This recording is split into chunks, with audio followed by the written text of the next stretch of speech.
सबसे पहले बात करते हैं इंग्लिश को लेकर के, तो इसमें यहां पर आपको जो है 40 मिनट कॉम्प्रीहेंशन के ऊपर में देना है, यानी अपने पूरे समय का 25% भाग। ग्रामर के ऊपर में आपको 50 मिनट मेरे भाई देना है, ठीक है। और उसके बाद अगर हम बात करें तो वोकैबुलरी में आपको 60 मिनट देना है। मैं वोकैबुलरी को क्यों इतनी प्राथमिकता दे रहा हूं, देखो यार, पूरे पेपर को अगर डिवाइड करोगे ना तो 10 से 12 सवाल यहां से आते हैं और 12 से 13 सवाल ये दोनों से मिला करके आते हैं। और कहीं ना कहीं ये बड़ा स्ट्रांग होता है ना, तो इसके सहायता में आपको कॉम्प्रीहेंशन भी पढ़ने में काफ़ी मदद मिलती है। इसकी सहायता आपको थोड़ा थोड़ा यहाँ पर ग्रामर के कुछ एरर में भी काफ़ी ज़्यादा हेल्प मिलता है। इसी वजह से ये वाला पार्ट स्ट्रांग रखो, ठीक है। क्योंकि इसमें करना मेरे भाई कुछ नहीं है, सिर्फ रटना है, इसमें दिमाग ही नहीं लगाना, इसमें गलती होने की संभावना नहीं होती है। एरर में कंफ्यूजन होता है, ए है कि बी है कि सी है कि डी है, स्कोर किया भी जा सकता है और नहीं भी किया जा सकता है, यहाँ कंफ्यूजन नहीं है। यहाँ अगर तुम्हारी चीज़ें कंठस्थ हैं, तुम्हें पूरी तरीके से याद है, आर या पार वाली सिचुएशन होगी, या तो आता है तो टिक करोगे, नहीं आता तो छोड़ दोगे। इसलिए ये पूरा पूरा पार्ट ऐसा होता है जिसमें हाईली स्कोर कर सकते हैं, कोई तुक्के वाली बात नहीं होती है, और आप यहाँ पूरा कोशिश करेंगे तो हो जाएगा। मुहावरे बचपन से हम सुनते चले आए हैं, उन्हें अंग्रेजी में पढ़ना है, ठीक है। तो इसीलिए इंग्लिश में अपने टाइमिंग को इस तरीके से डिवाइड करो। अब सोर्सेस आप डिसाइड कर लेना कि सर कैसे करेंगे, क्या करेंगे। बाकी मेरी तरफ से कुछ चीज़ें जो मैं आपको बताऊंगा। सबसे पहले इस चैनल को सब्सक्राइब कर लेना, क्योंकि अगली 10 वीडियो बड़ी खतरनाक होने वाली है और अपने जीवन को बदल करके रख देगी, ये मेरा दावा है। काफ़ी छोटे छोटे वीडियोज़ आएंगे, मॉक टेस्ट देने का सही तरीका, तैयारी करने का सही तरीका, ऐसे काफ़ी सारे वीडियोज़ होंगे जो पूरा इतिहास बदल के रख देंगे। सबसे पहले अगर मैं यहाँ पर बात करूँ तो ग्रामर की बात करते हैं। ग्रामर में ये 50 मिनट में क्या पढ़ोगे और कैसे पढ़ोगे। तो ग्रामर की रणनीति बताएं तो यहां पर आपको क्या करना है, एक चैप्टर के लिए आपको 2 से 3 दिन देने हैं। छोटा चैप्टर है 1 दिन में निपट जाएगा, थोड़ा बड़ा है उससे 2 दिन में निपट जाएगा, बहुत बड़ा चैप्टर है तो 3 दिन में निपटेगा। जैसे प्रीपोजिशन हो गया, बड़ा चैप्टर है 3 दिन दे दो। टेंस हो गया, बड़ा चैप्टर है 3 दिन दे दो। सब्जेक्ट वर्ब एग्रीमेंट है, छोटा चैप्टर 1 दिन में निपटा दो, ठीक है। तो 3 दिन मतलब मैक्सिमम आपको देना है किसी भी एक चैप्टर के लिए, जिसके अंदर में आप उसका पूरा का पूरा रिवीजन करोगे। क्योंकि अगर आपने क्लासेस कहीं ना कहीं से ली होंगी, आपके खुद के बनाए नोट्स होंगे, ठीक है, और आपके पास में अपनी बुक भी होगी, तो वहां पर पूरा रिवीजन भी कर लेना अपने नोट्स का, और यहां पर उसकी पूरी की पूरी प्रैक्टिस भी कर लेना। जो इंपॉर्टेंट पार्ट होंगे ना उनको हाईलाइट कर लेना, क्योंकि मेंस के समय में ये इंपॉर्टेंट वाली पार्ट को ही दोबारा से पढ़ करके जाओगे, ताकि पूरी किताब ना पढ़नी पड़े। तो छंटनी जो है वो अभी से करनी है मेंस के लिए, कि ये पूरा का पूरा है, प्री में सारा पढ़ लिया, इंपॉर्टेंट चीजों को हाईलाइट कर लिया, और मेंस में सिर्फ वो हाईलाइटेड पॉइंट पढ़ के जाओगे, क्योंकि उसमें तुम्हें 1 महीने का गैप मिलेगा, और उस 1 महीने में तुम्हारे यही वाली मेहनत दोबारा से काम आने वाली है। रिवीजन रिवीजन रिवीजन यही सिलेक्शन दिलाएगा, ठीक है। दूसरा बात करना है self practice of at least 50 questions पर चैप्टर। काफी ऐसे बच्चे हैं सर चैप्टर वाइज एरर लगाते हैं तो हो जाता है, अब मिक्स एरर आता है तो हालत खराब हो जाती है। अगर आप ये बोल देंगे नाउन का है तो हम ढूंढ के बता देंगे क्या दिक्कत है, लेकिन आप ये बोल देंगे ये क्वेश्चन है, ये स्टेटमेंट एरर ढूंढ के बताओ, सर हम कंफ्यूज हो जाएंगे। पता है वो उसका इलाज क्या है, सिंपल सा मेरे भाई, उसका एक ही इलाज है कि आप यहां पर हर एक चैप्टर के 50 क्वेश्चन लगाना शुरू कर दो। आप प्रैक्टिस ही नहीं करते सर, आप प्रैक्टिस नहीं करते और उसके बाद में आप क्या सोचते हो, ये सोचते हो कि अरे यार मेरा मिक्स एरर का प्रॉब्लम सॉल्व हो जाए। नहीं हो सकता। हर एक चैप्टर के 50-50 क्वेश्चंस लगाना शुरू कर दो, जब आपको पूरा दिमाग खुल जाएगा। क्योंकि रटने में और अप्लाई करने में जमीन आसमान का फर्क है। जब आप क्वेश्चंस लगाते हो तो उन रूल्स को आप अप्लाई करना सीखते हो, और अप्लाई करना सीखते हो तो उसके भी आप पर कभी भी कोई क्वेश्चन सेट करके आपको दिया जाएगा ना, आप आसानी से उसमें एरर बता दोगे। तीसरा मैं यहाँ बोल रहा हूँ special focus on voice and narration. Reason है क्योंकि ये हमने बचपन में पढ़ा है, इसके ऊपर में हमारी थोड़ी पकड़ है, लेकिन कई बार इंसान गलतियां भी उसी में कर देता है। देखो कहते हैं ना पास वालों की ट्रेन जल्दी छूटती है, वही वाली कहानी है। जो चीज़ हमें मेरे भाई यहाँ पर याद है, जो चीज़ में थोड़ी सी हमारी पकड़ है, गलती भी उसी में होती है। इसमें तो गलती अफोर्ड ही नहीं कर सकते, ये पाप नहीं मतलब महापाप माना जाएगा अगर ये वाला आपका पार्ट गलत हो गया तो इसीलिए इसके ऊपर में थोड़ा सा स्पेशल फोकस करना, और इसमें गलती जो हो रही है उसे दूर करो यहाँ पे, ठीक। Next, note down important and confusing rule in a diary and revise it more and more. Reason, जब यहां पर पढ़ाई करोगे काफी ऐसे रूल्स आएंगे ग्रामर में, किसी चैप्टर के 2 रूल हो गए, किसी चैप्टर के 3 रूल हो गए, किसी चैप्टर के 5 रूल हो गए, जो हर बार आपसे गलती होती है। आप सिर्फ और सिर्फ उन्हीं रूल्स को नोट करके एक डायरी में लिख लो, ताकि पेपर के 5 दिन पहले वो डायरी काम आए, उसका रिविजन काम आए, और मेंस में भी सिर्फ उसी का रिविजन करके जाओ और पूरी तरीके से पेपर तोड़ करके आओ, ठीक है। उसी डायरी के अंदर में यहाँ पर जो है और भी कहीं पर कोई मॉक टेस्ट देते हो, कोई स्पेशल लाइन आ जाता है, कोई स्पेशल रूल आ जाता है, वो भी लिख लो, ठीक है।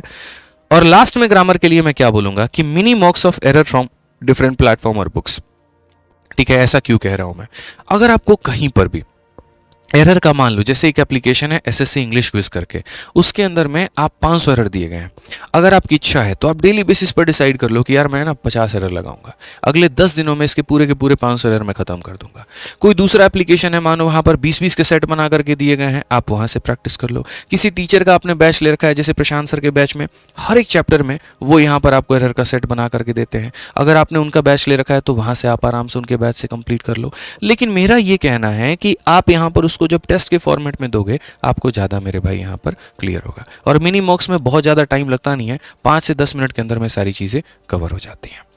ठीक है, इंटरेस्टिंग भी लगता है, थोड़ा मज़ा भी आता है यहाँ पे। अब ग्रामर के बाद में दूसरा हमारा जो पार्ट है वो है वोकैबुलरी। कितना पढ़ करके जाएं? क्या 100 वर्ड से काम हो जाएगा, 200 से काम हो जाएगा, 400 से काम हो जाएगा? मेरे भाई मैं आपको सीधा सीधा एक वर्ड बता रहा हूँ, आपको कम से कम 1000 शाइनो पढ़ के जाना है, कम से कम आपको 1000 एंटू पढ़ के जाना है, वन वर्ड आपके 1000 हो, ईडियम्स आपके 1500 हो, फ्रेजल वर्ब आपका 300 हो, स्पेलिंग आपके 250। स्पेलिंग का भी मैं आपको ट्रिक बताऊंगा कैसे करना है। रीजन मैंने जो यहाँ पर इंग्लिश की स्ट्रेटजी बताई है ना, जितना बढ़िया प्री में काम करोगे उतना बेस्ट रिजल्ट ये तुम्हें मेंस में ला के देगा। इसीलिए मेरे भाई कोशिश करना कि अपने आप को इतना टारगेट दे करके इतना कंप्लीट करो। 1000 का टारगेट दोगे 700-800 कंप्लीट कर लोगे। और अगर अपने आप को टारगेट ही नहीं दिया तो मेरे भाई कुछ नहीं होना। पेपर के पहले पता चलेगा 150 वोकैबुलरी के साथ में जा रहे हैं और सपना देख रहे हैं इंग्लिश में 50 लाने का, संभव ही नहीं है। ठीक है, तो ये मेरे भाई ध्यान रखो। इसमें जो फोकस करना है वो 2024 और 2023 के सारे पीवाईक्यू में इंपॉर्टेंट जो पूछे गए हैं, जो रिपीट किए गए हैं वो कर सकते हो, या जो आपने अपने नोट्स बनाए, आपने जिस भी टीचर से क्लास ली है, ठीक है, जो आपके सेल्फ मेड नोट्स है, जो आपकी अपनी किताबें हैं, बस उसमें से 1000 टारगेट करके उसी को पढ़ो मेरे भाई, वो ज़्यादा अच्छा होगा। अब उसके बाद बात करते हैं कॉम्प्रीहेंशन के स्ट्रेटजी को लेकर के कि कॉम्प्रीहेंशन में क्या करें।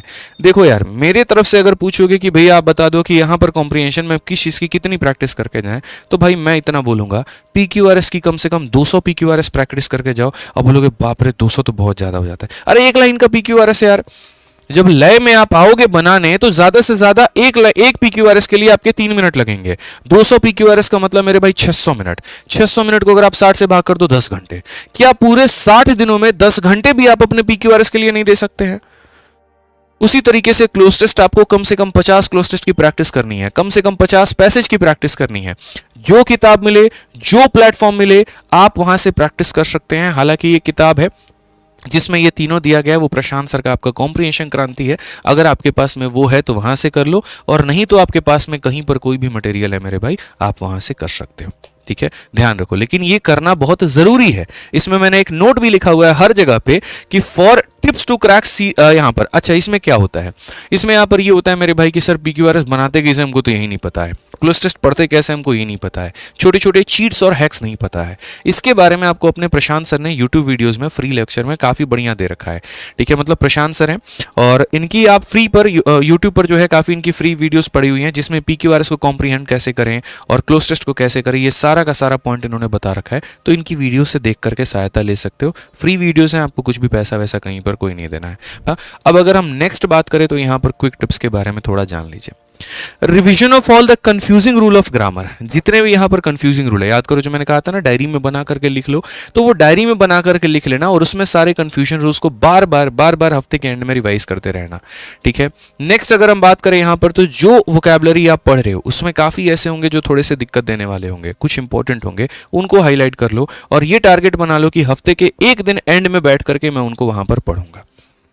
उसी तरीके से इंग्लिश में अगर स्पीड लेकर के आना है, काफ़ी ऐसे बच्चे होते हैं सर सवाल तो जी सारा बना लेते हैं, लेकिन इंग्लिश बनाने के चक्कर में मेरा मैथ छूट जाता है, रीजनिंग छूट जाता है, हम क्या करें? सर आपके अंदर में स्पीड नहीं है, आप कॉम्प्रीहेंशन पढ़ते हैं लेकिन 8 मिनट में, जो कि खत्म करना है 4 मिनट में, तो ये स्पीड कहाँ से आएगी? इसके लिए आपको अनलिमिटेड मॉक टेस्ट देना होगा, जो मैंने रणनीति अपनाई थी। एसएससी इंग्लिश क्विज करके एक एप्लीकेशन है, काफ़ी बच्चों को मैंने रिकमेंड किया है और काफ़ी बच्चे वहाँ से पूरा का पूरा मेरे भाई फ़ायदा भी उठाते हैं। इसके पे क्या दे रखा है, इन्होंने सारा प्रीवियस ईयर जो है वो टेस्ट के फॉर्मेट में दे रखा है। आप यहाँ पर जाओ, भाई मुझे पता भी नहीं इसका एप्लीकेशन किसका है क्या है, मैं ऑनेस्टली बता रहा हूँ। ठीक है, ये मत सोचना कि मेरा है, बिल्कुल भी नहीं भाई। ठीक है, जब मैं यहाँ पर प्रिपरेशन कर रहा था, मेरे प्रिपरेशन के पहले से ही एप्लीकेशन बना हुआ है, जिसका भी हो लॉट ऑफ थैंक्स, बच्चों के लिए इन्होंने काफ़ी सहायता की है। अब अगर हम बात करें यहाँ पर, तो ये बोलेंगे कि भैया इसके ऊपर में सारे प्रीवियस ईयर दिए गए हैं। आपको कुछ नहीं करना है, आपको मेरे भाई CGL और CHSL 2023 के जो प्री के सेट हैं वो आपको देने हैं। डेली बेसिस पर 3 सेट, 2 सेट, 4 सेट आप अपना टारगेट कर सकते हो। मेरा खुद का स्कोर मेरे भाई इंग्लिश में 38, 39, 40 इतने तक के करीब में रहता था, लेकिन यहाँ प्रैक्टिस करने के बाद में जो है वो काफ़ी बढ़ा है। मतलब सिर्फ इस एप्लीकेशन से नहीं बल्कि इसके जैसे और भी काफ़ी सारे एप्लीकेशन से, और बच्चों में भी एक ज़बरदस्त इजाफा आता है। तो ये आप स्पीड बढ़ाने के लिए इसका काम कर सकते हो, ये ध्यान रखो, ठीक है। कि अगर आपको यहाँ से नॉलेज मिल रहा है, अगर आपके जीवन में एक बदलाव आ रहा है, ठीक है, तो इतना ही बोलूँगा मेरे भाई कि आपके भाई ने बहुत मेहनत की है। प्लीज़ सब्सक्राइब चैनल को कर देना, इसीलिए क्योंकि इसके बाद में मैं बैक टू बैक काफ़ी सारी ऐसी वीडियो लेकर के आऊँगा जो आपकी लाइफ चेंजिंग होने वाली है, जो ज़िंदगी में एक नया मोड़ लेके आने वाली है। और अगर आपने सब्सक्राइब नहीं किया, आपको वो नोटिफिकेशन मेरे भाई नहीं जा पाएगा। तो वीडियो पसंद आया तो सब्सक्राइब करना चैनल को, और वीडियो को लाइक करना, और अपना प्यारा सा दिल से जो भी कमेंट आया आपका वो ज़रूर करना।